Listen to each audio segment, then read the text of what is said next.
Oi meninos! E aí, como estão? Como passou o final de semana? Espero que muito bem.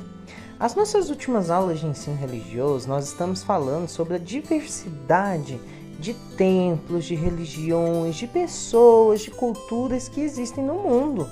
E hoje, continuando a falar sobre esse tema, nós vamos falar um pouquinho sobre os lugares sagrados. Lugares sagrados são locais onde as pessoas de diversas áreas e diversas religiões manifestam a sua fé.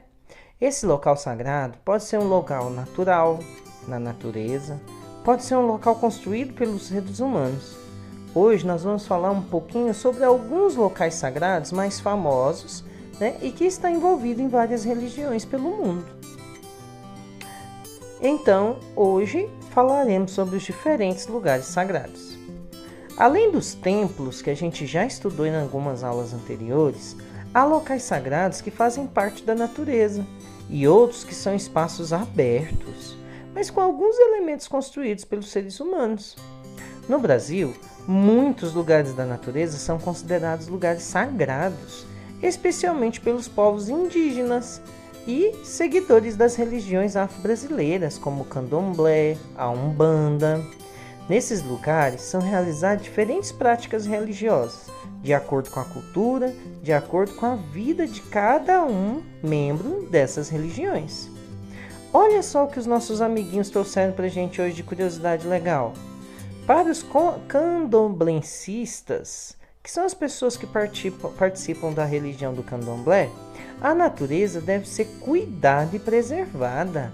A natureza e seus elementos têm grande importância nas práticas religiosas do candomblé, e nós sabemos que ela deve ser preservada não só pela religiosidade, mas porque sem ela nós, seres humanos, não sobreviveríamos no planeta.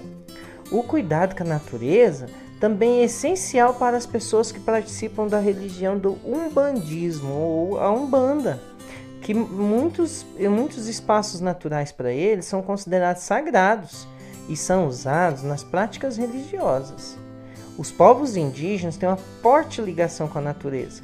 Vocês sabiam que a maioria dos povos indígenas, antes da chegada dos portugueses, na maioria eu acho que todos, antes da chegada dos portugueses, eles acreditavam em vários deuses, e os deuses eram os elementos da própria natureza, como o sol, a lua, as plantas, alguns animais. Então, diversos espaços e elementos naturais são sagrados ainda hoje para diferentes povos indígenas. Lembrando que a Umbanda e o Candomblé são religiões afrodescendentes. Você sabia que as religiões conhecidas como afro-brasileiras são aquelas que organizaram no Brasil, mas que têm na origem elementos culturais trazidos de diferentes povos da África? Então, quando a gente fala de afro-brasileiros, quer dizer que surgiu no Brasil, mas tem raízes lá na África. E sabia também que há mais de 200 povos indígenas no Brasil? Cada um desses povos tem suas próprias crenças e práticas religiosas diferentes, bem como seus próprios locais sagrados. Uau, que legal compreender isso! Olha, um exemplo desses grandiosas diferenças dos povos indígenas é o lugar de natureza que é sagrado para os povos indígenas do Brasil, é o Monte Cumucuacá. Ele se localiza próximo ao Parque Nacional do Xingu e contém uma caverna que é sagrada para o povo Ará. As pinturas e as gravuras rupestres, que é aqueles desenhos feitos há muitos anos atrás pelos homens das cavernas, tem grande importância para esse povo indígena e outros que vivem naquela região. Olha a imagem que o tio trouxe, é de os indígenas ao Ará durante a celebração do Quarupi, em Gaúcha, no norte, Mato Grosso. Que legal! E outros países do mundo também, gente, há diferentes locais sagrados que faz parte da natureza. Um exemplo é o rio Gange, que fica na Índia. Nele, os seguidores do hinduísmo, que é uma religião também que tem muitos membros lá na Índia, realizam variadas práticas religiosas, como banhar lá no rio Ganges ou lançar nas águas do rio oferendas para os deuses, entre outros. Há também espaços abertos que contêm algum tipo de construção e que são considerados sagrados e locais de peregrinação para os seguidores de algumas religiões. peregrinação, pessoal, ou peregrinos, são as pessoas que viajam, né, de acordo com a sua religiosidade, de acordo com a sua religião, em direção aos lugares sagrados. Isso é peregrinar. Outro grande exemplo de lugar sagrado é o espaço aberto considerado sagrado da cidade do Meca, na Arábia Saudita, que é muito importante para os seguidores de uma religião chamada muçulmanos, ou a religião que é o islamismo. Meca é o lugar mais sagrado do mundo, pois foi perto dessa cidade que o profeta Mahomet recebeu a revelação que deveria pregar a mensagem de Alá.